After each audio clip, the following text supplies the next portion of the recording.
What a disaster in Chicago. Ryan Poles gambled millions on an offensive line that crumbled like tissue paper against Minnesota, while our rookie quarterback was fighting for his life on the field. But that's not all, because the governor just issued a brutal ultimatum to the Bears about a new stadium that could forever change the fate of this franchise. And if you think I'm done surprising you, wait until you hear about the incredible journey of a young man who emerged from the shadows to earn a spot at Hallis Hall. Like, if you think Poles should be held accountable, subscribe if you think. This team needs urgent changes. This is just the beginning, and you can't miss a second of what's coming.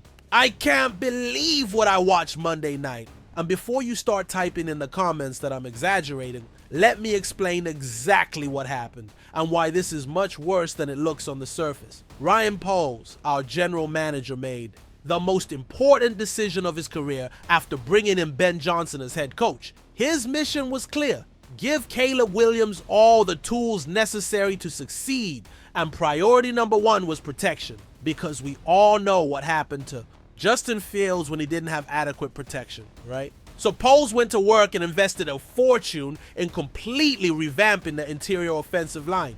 And I tell you, these were not cheap second-rate signings. No, sir. This man brought Joe Thuney from Kansas City, an all-pro we all know, who had been a key piece in the Chiefs' Super Bowls. Signed Jonah Jackson from the Rams, a guard who had proven his worth in Los Angeles.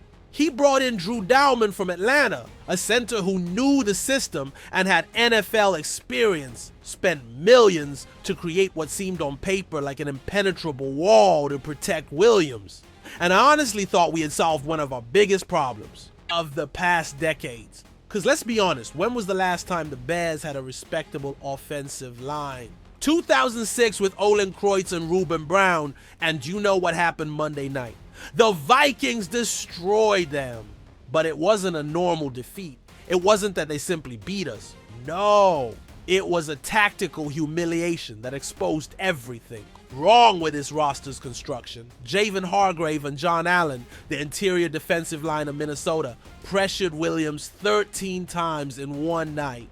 13 pressures! And so you understand the magnitude of this disaster? I'm going to put this into perspective with numbers that'll make your jaw drop. Hargrave, that man who came from Pittsburgh to Minnesota, registered 7 pressures by himself. 7! John Allen, who came from Washington, had 6 pressures. 6! Together, in one night, they had 13 pressures on our rookie quarterback. Now brace yourself, because what's coming really hurts. Minnesota's 2 starters last season, Harrison Phillips and Jonathan Bullard, combined for only 21 pressures all last season.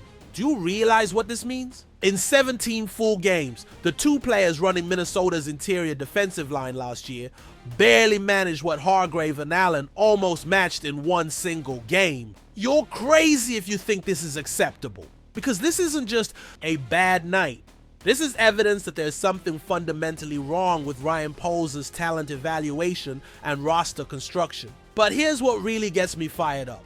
The Vikings didn't even stick with what they had. No! They also made moves in the offseason. They traded Harrison Phillips to the Jets and brought in these 2 monsters. Kwesi Adolfo-Mensah, Minnesota's general manager, saw the weaknesses in his defensive line and brilliantly addressed them. Meanwhile, Poles thought he could solve his offensive problems with money, but forgot that football isn't played on Excel spreadsheets. Do you know what bothers me the most about all this? That Poles spent all that money and didn't even consider that maybe it wasn't just about having better players, but about having the right system and the proper chemistry. Because an offensive line isn't 5 individuals playing separately. It's a unit that must work like a well-oiled machine. I ask you, why did Poles spend all that money if Williams was going to be running for his life all night? Because I saw our quarterback, our future, our man of the present, fleeing constant pressure like he was playing at the University of Southern California again, but without the luxury of having college players defending him. And here's what really bugs me.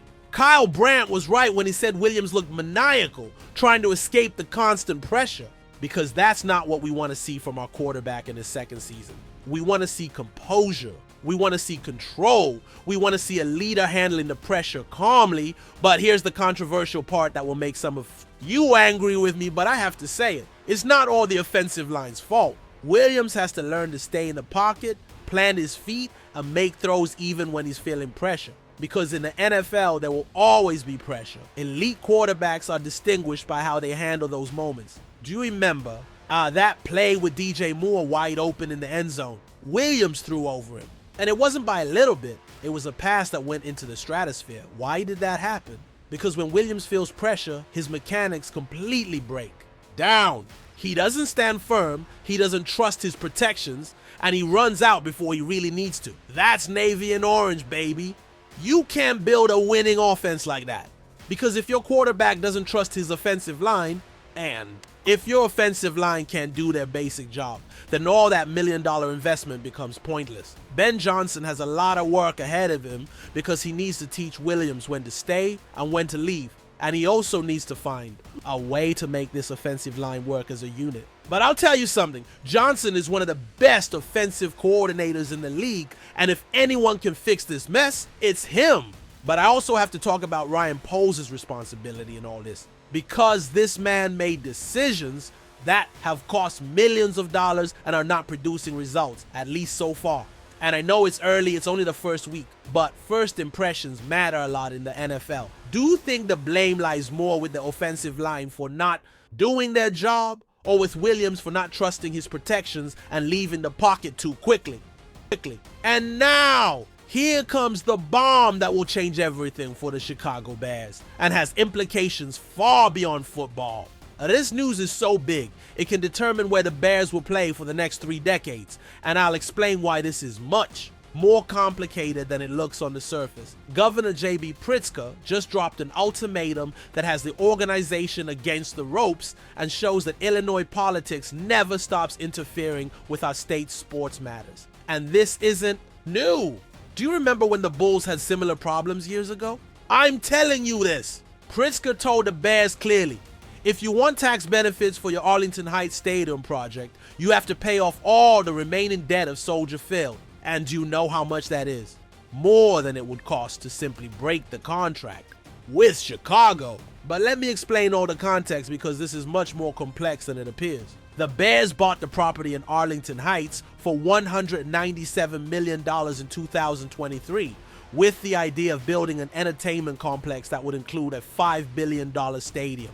They weren't asking for public money for construction. They just wanted property tax relief to make the project financially viable. Can you believe this? The Bears plan to use their own money to build the stadium, something that is practically unheard of in modern professional sports. Most teams rush to ask for public subsidies, but the Bears said, we'll pay for construction. You just help us with the taxes. And now Pritzker grabs them by the neck and says, want to play? Pay double. Because the governor knows exactly what he's doing. He understands that the Bears are in a tight spot because they've already invested hundreds of millions in Arlington Heights. But he also knows that moving from Chicago would be a historically controversial decision.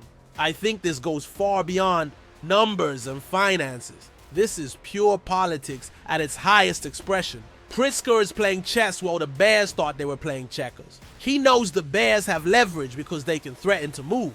But he also knows Chicago fans would never forgive the team leaving the city where they've played for over 100 years. And here's what really has me thinking. Soldier. Field still owes several $100 million from the renovation done in 2003. That renovation, which cost $690 million at the time, still hasn't been fully paid off. And now Pritzker wants the Bears to take responsibility for that debt before granting any tax benefits. Kevin Warren, our CEO and president, has spent the entire offseason campaigning politically for state support.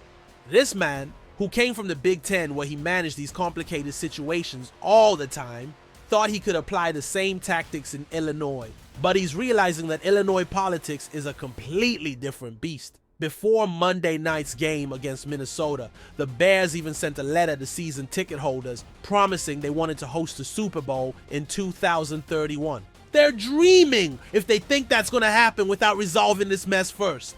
Because the NFL isn't going to give a Super Bowl to a team that doesn't even know where they'll be playing in 5 years. The reality is this, and get ready because it's going to hurt. The Bears want to break ground in 2026. That means the clock is running faster than Tyreek Hill on an open field. Every day without an agreement is a day lost in the schedule. And in construction of this magnitude, delays cost millions of additional dollars. But here's what really has me worried. What if the Bears decide Pritzker's ultimatum is unacceptable? What if they decide to stay at Soldier Field and renovate that old structure again? Or worse, what if they start looking for options outside Illinois? Because I'm going to tell you something that maybe you don't want to hear. Other states would be thrilled to welcome the Chicago Bears with open arms and much more attractive tax benefits. Wisconsin, Indiana, even Iowa would do the impossible to bring an NFL franchise to their state. And here is the biggest irony of all. Pritzker is playing hardball with a team that is trying to do things the right way. The Bears aren't asking taxpayers to finance a stadium like what happened in Las Vegas with the Raiders. They're not threatening to move like the Chargers did in San Diego. They are trying to create a deal that benefits both parties, but Illinois politics has never been known for its practicality or common sense. And now we have a governor more concerned with his public image than with keeping one of the NFL's most historic teams in the state. I ask you something, and I want you to really think about it. Is it worth paying hundreds of millions extra just to build in Arlington Heights? Or should the Bears accept the limitations of Soldier Field and focus that money on improving the team on the field? Because at the end of the day, we fans don't go to the stadium to see the architecture. We go to see our team win. And if all this money being spent on political battles were invested in players, maybe we wouldn't be talking about offensive lines failing against Minnesota. What do you think? Should the Bears accept Pritzker's ultimatum and pay off the Soldier Field debt to get tax benefits, or stand firm on their demands and risk the entire Arlington Heights project? And don't you think maybe it's time to seriously consider options outside Illinois if local politics will continue to be a constant obstacle? But not everything is bad news at Hallis Hall, because we have a piece of news that fills my heart with emotion and reminds us why we love this sport and why the Chicago Bears remain special despite all the controversies and issues we've been discussing. It's about Jade Walker, a young man who arrived as an undrafted free agent and whose journey could literally be a Hollywood movie. And I'm going to tell you his full story because we need to remember that amid all the millions of dollars, the political negotiations, and media expectations, there's still room for American dreams in the NFLDA Bears. This kid started his college career at Grand Valley State, a university in Michigan that most people don't even know exists. We're not talking about Alabama, not talking about Ohio State, not talking about Notre Dame. We're talking about a Division II school where NFL scouts rarely set foot. But Walker was not intimidated by the circumstances. At Grand Valley State, this young man worked as if he were the most important player in the country, knowing that every practice, every game, every repetition could be his chance to prove he belonged at a higher level. And let me be clear about something. Playing Division II football isn't easy. You don't have the facilities of the big universities. You don't have the same level of coaching. You don't have the same media exposure. What you have is pure passion and the determination to prove that talent doesn't always come from where everyone expects. From Grand Valley State, Walker transferred to Texas A&M, where he had to prove himself once again in a completely different environment. And here's something that impresses me a lot. Moving from Division II to SEC is not just an athletic level change. It's a complete cultural shift. It's like jumping from the minors straight to the majors, but with the added pressure that you're competing against players who've been recruited since 8th grade. At Texas A&M, Walker had to adjust to the speed of SEC play, had to learn more complex systems, had to compete against players who had been 5-star recruits. And he not only survived but thrived enough to catch the attention of NFL scouts. And now he's here in Chicago fighting for a spot on the most competitive roster in the NFL, in a city that respects hard work more than anything else. Because if there's something Chicago understands, it's the mentality of working from the bottom up.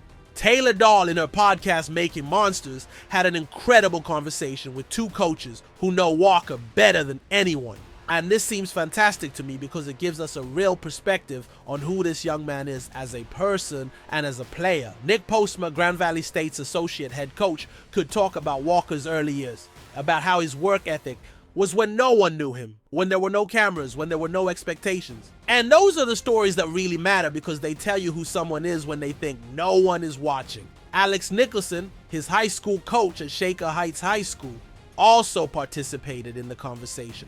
And this is important because he saw Walker from the beginning, from when he was just a kid with big dreams, but no guarantee those dreams would come true. Do you know what impresses me most about this news? I'm telling you this. Walker represents everything it means to be a Chicago Bear in the purest sense of the word. It doesn't matter where you come from. It doesn't matter if no one believed in you. It doesn't matter if the odds are against you. What matters is the heart, the determination, and the desire to wear that navy blue and orange with pride. In a season where we've seen so many disappointments, where the offensive line that cost millions failed us in the first game, where politicians complicate life with ultimatums that could change the team's future. We need to remember that football is still about those individual journeys that inspire us and give us hope. Chicago doesn't play. And Walker is living proof that there are still players who understand what it means to wear the monsters of the Midway jersey. Every time I see a young man like him, I remember why I love this franchise so much, because it represents the essence of our city. Hardworking, resilient, and never giving up no matter how tough things get. But here's what really excites me. Walker isn't on the team just for his inspirational story. He's there because he has the talent and skills to contribute to winning games.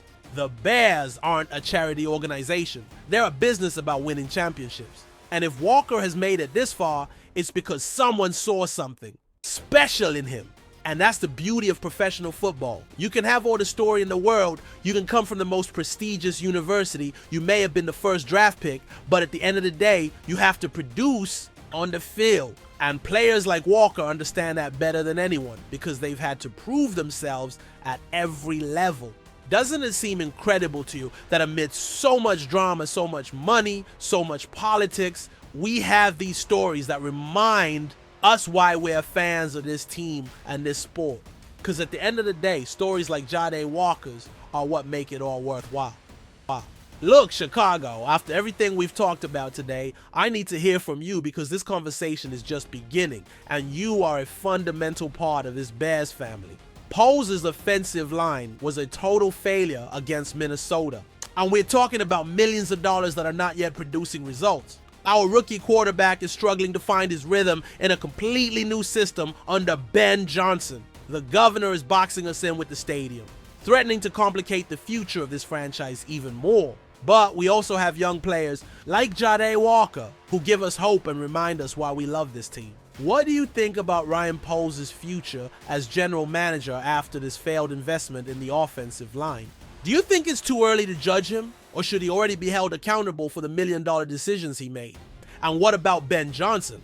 Can this man fix the offensive problems we've seen, or does he need more time and more changes? In the roster, do you think the Bears should accept Pritzker's ultimatum and pay the Soldier Field debt to gain tax benefits, or stand firm in their demands and risk the whole Arlington Heights project? And don't you think maybe it's time to seriously consider options outside Illinois if local politics will continue to be a constant obstacle? And doesn't it excite you to see players like Walker, who come from Division II, go through the SEC and now fight for a spot on our team? Isn't that exactly the mentality we need more of at Hallas Hall?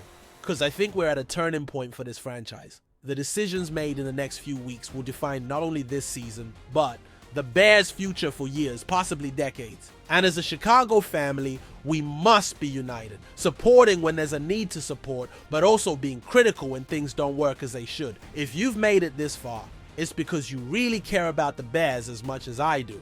And that means you're part of this family that goes beyond football. This community we're building is more than subscribers on YouTube. We're a family that lives and breathes navy blue and orange. We need to grow together because the fans' voice matters more than you think. Teams listen, organizations see. And when we have a strong and unified community, we have more power to influence the decisions made at Hallas Hall. Click the subscription button because every subscriber brings us closer to being the #1 voice for the Bears on YouTube, the voice that truly represents what Chicago fans feel. And don't forget to activate notifications because Chicago news never rests, and I'll always be here to analyze them with you. Bear down, Chicago. See you in the next video, where we'll continue analyzing everything happening at Haller's Hall, because this story is just beginning. DA Bears!